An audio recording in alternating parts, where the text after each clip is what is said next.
Hi traders, welcome to another episode. Best price action trading strategies series को continue करते हुए आज हम cup and handle chart pattern trading strategy पर discussion करने जा रहे हैं, जो शेयर मार्केट में आपको बेहतर ट्रेडिंग निर्णय लेने में मदद कर सकती है। यह पैटर्न न केवल फैसिनेटिंग है बल्कि बड़ा यूजफुल है। यदि सही तरीके से ट्रेड किया जाए तो अच्छा प्रॉफिट किया जा सकता है, लेकिन ट्रेडर्स इसे चार्ट पे देखते ही किसी के द्वारा बताए गए सेटअप और रूल्स के हिसाब से पोजीशन बनाते हैं और इतने अच्छे पैटर्न को भी गलत तरीके से गलत जगह पर ट्रेड करने के कारण लॉस में पोजीशन को क्लोज करते हैं। तो आज इस वीडियो में हम आपको इस पैटर्न को कैसे और कब ट्रेड करें और कैसे प्रिसाइज एंट्री, प्रॉफिट को मैक्सिमाइज करने और स्टॉप लॉस को छोटा रखने के तरीके बताएंगे। तो हमेशा की तरह अपना सहयोग देने के लिए लाइक बटन को हिट करिए, जिससे कि हम आपके लिए और भी वीडियो लाते रहें। और यदि आप नए हैं तो चैनल को सब्सक्राइब करें, जिससे कि भविष्य में आने वाले एडवांस ट्रेडिंग कॉन्सेप्ट्स के बारे में जान सकें।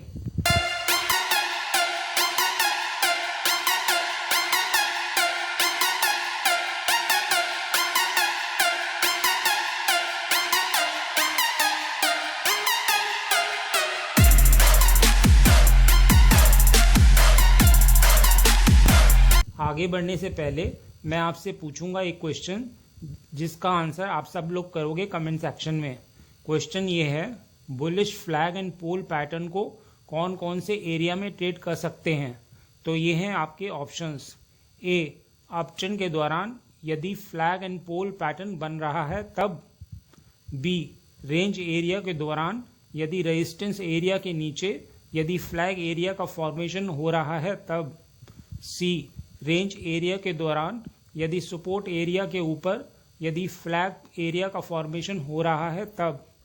डी, डाउन ट्रेंड में रिवर्सल के दौरान यदि फ्लैग एंड पोल पैटर्न बन रहा है तब। या फिर ई, ऊपर दिए गए सभी ऑप्शन के दौरान। कमेंट सेक्शन में करिए उत्तर।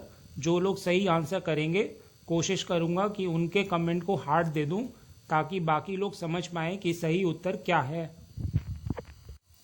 कप एंड हैंडल पैटर्न सबसे विश्वसनीय पैटर्न में से एक है, जो स्ट्रॉन्ग और हाई प्रोबेबिलिटी वाले ट्रेड सेटअप उत्पन्न करता है।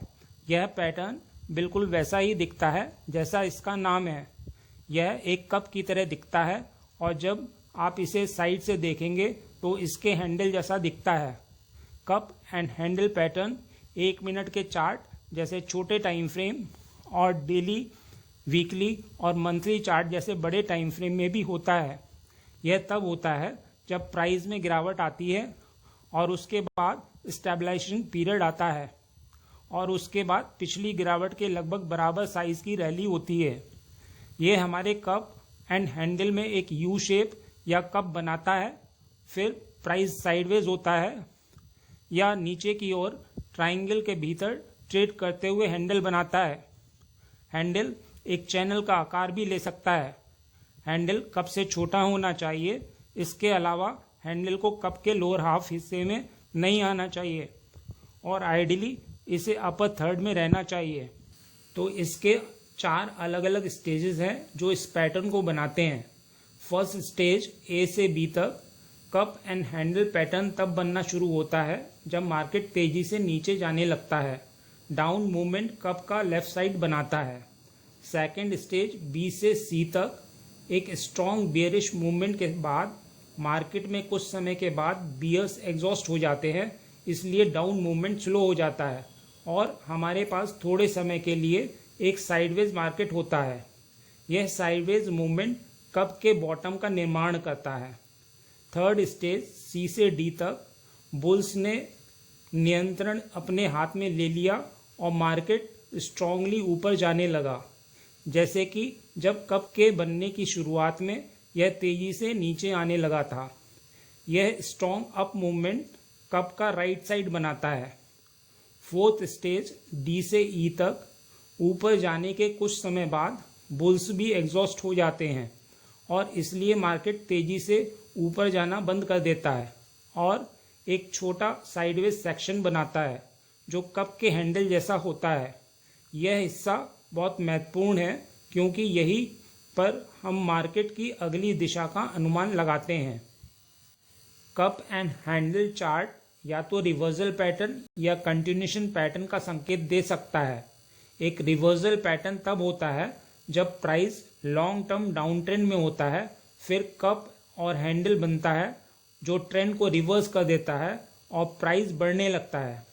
एक कंटिन्यूशन पैटर्न एक अप ट्रेंड के दौरान होता है, कप और हैंडल बनता है और प्राइस बढ़ता रहता है। अब कप एंड हैंडल में एंटर कैसे करें और ट्रेड कैसे लें? सबसे पहले एक हैंडल बनने की प्रतीक्षा करें। हैंडल अक्सर साइडवेज या डाउनवर्ड चैनल या ट्रायंगल का रूप लेता है। जब प्राइस चैनल या ट्रायंगल के टॉप को ब्रेक कर जाए तो बाइंग एंट्रीज की तलाश करनी चाहिए। जब प्राइस हैंडल से बाहर हो जाता है तो पैटर्न को पूरा माना जाता है और प्राइस बढ़ने की उम्मीद की जाती है। हालांकि प्राइस बढ़ने की उम्मीद है, लेकिन इसका मतलब यह नहीं है कि बढ़ेगी ही। प्राइस साइडवेज में बढ़ सकता है या एंट्री के तुरंत बाद गिर भी सकता है। इस कारण से स्टॉप लॉस की आवश्यकता होती है। हैंडल के सबसे बॉटम पॉइंट के नीचे स्टॉप लॉस लगाना चाहिए।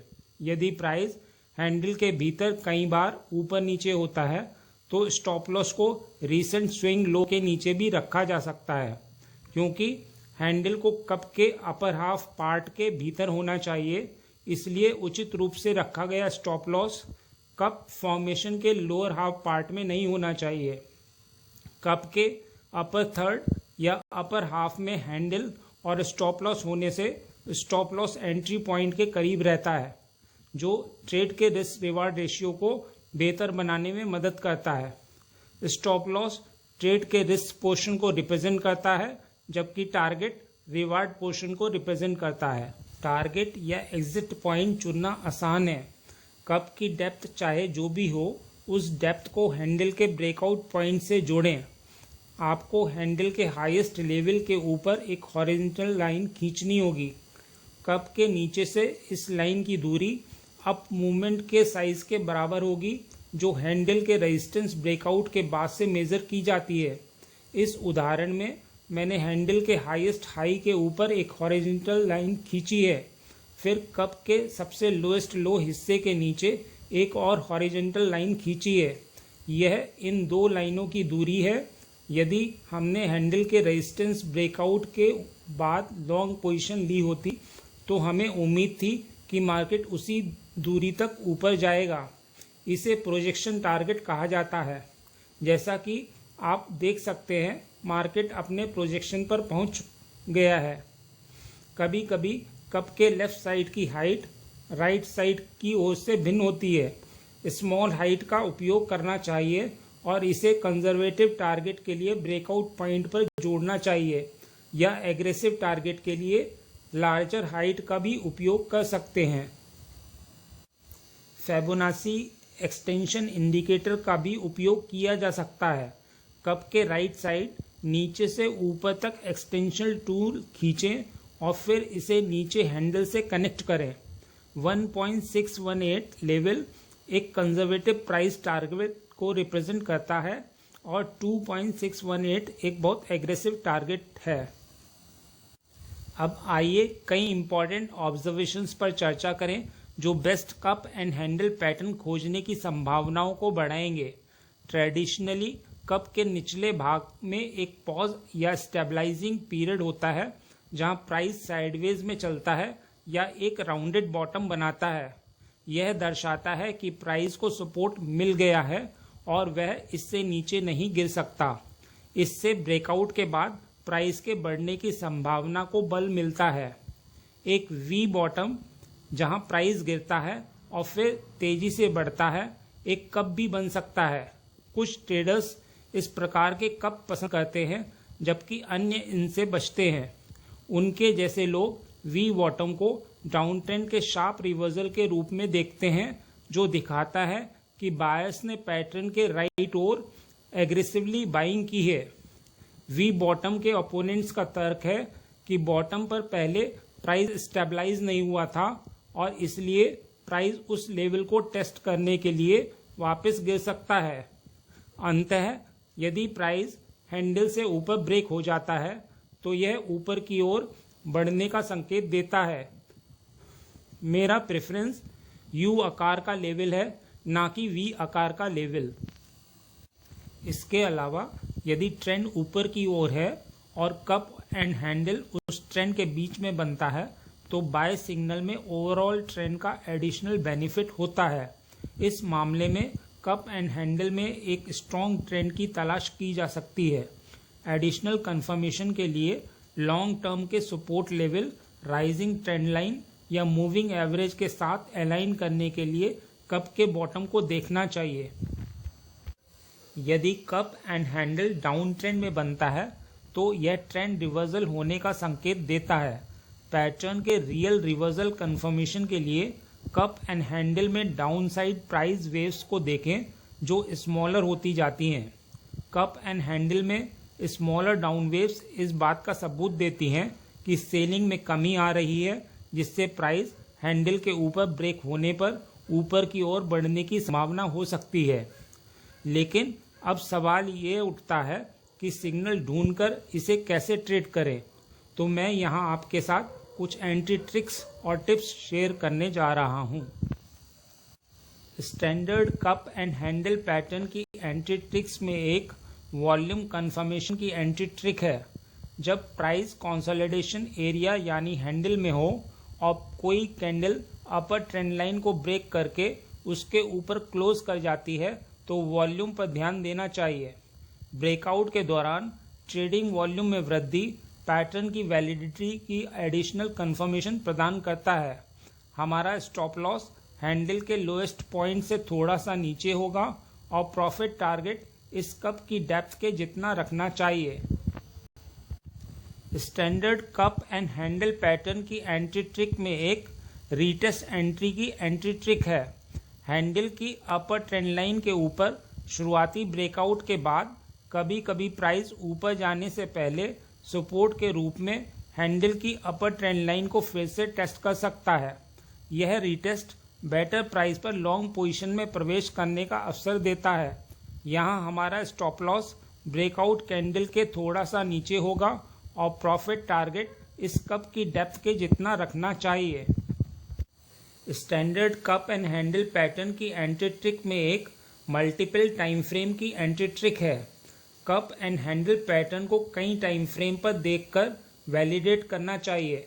यदि पैटर्न स्मॉलर और हायर और दोनों टाइम फ्रेम पर दिखाई देता है और कंफर्म होता है तो यह आपके ट्रेड की एंट्री डिसीजन में अधिक रिलायबिलिटी प्रदान करता है। इन्वर्टेड या bearish cup handle pattern standard cup and handle pattern की मिरर इमेज है। इस सिनेरियो के लिए भी यही कॉन्सेप्ट काम करता है, बस इनमें हम सेलिंग अपॉर्चुनिटी ढूंढते हैं। Cup and handle chart pattern की कुछ लिमिटेशंस हैं। सबसे पहले यह किसी स्पेसिफिक टाइम फ्रेम के भीतर नहीं होता है। कभी कभी यह कुछ दिनों के भीतर बन जाता है, लेकिन यदि आप हायर टाइम फ्रेम पर ट्रेड कर रहे हैं तो पैटर्न को पूरी तरह से बनने में 1 साल तक का समय लग सकता है। दूसरे, आपको ट्रू कप और हैंडल की लेंथ और डेप्थ की पहचान करना सीखना होगा, क्योंकि कभी कभी गलत सिग्नल भी मिलते हैं। और यहाँ एक और महत्वपूर्ण टिप है, बॉटम जितना लॉन्गर और राउंडेड होगा सिग्नल उतना ही स्ट्रॉन्ग होगा। यह भी याद रखें कि कप वी आकार का या बहुत डीप नहीं होना चाहिए। तो ट्रेडर्स, कंसिस्टेंट प्रॉफिट बनाने के लिए अभी तक बताई गई स्ट्रेटजीज और एंट्री ट्रिक्स का जानना बहुत ज़रूरी है, क्योंकि एंट्री कंफर्मेशन के समय भी यह पैटर्न्स बहुत काम आते हैं। यदि आप अभी तक इनसे अननोन हैं तो आप डिस्क्रिप्शन में दिए गए वीडियो लिंक से उन्हें देख सकते हैं। बस इतना ही इस वीडियो में। उम्मीद करता हूँ इस वीडियो में दी गई जानकारी आपके लिए उपयोगी रही होगी। यदि हाँ तो लाइक बटन को हिट करिए और यदि आप नए हैं तो चैनल को सब्सक्राइब करिए। मिलते हैं नेक्स्ट एपिसोड में।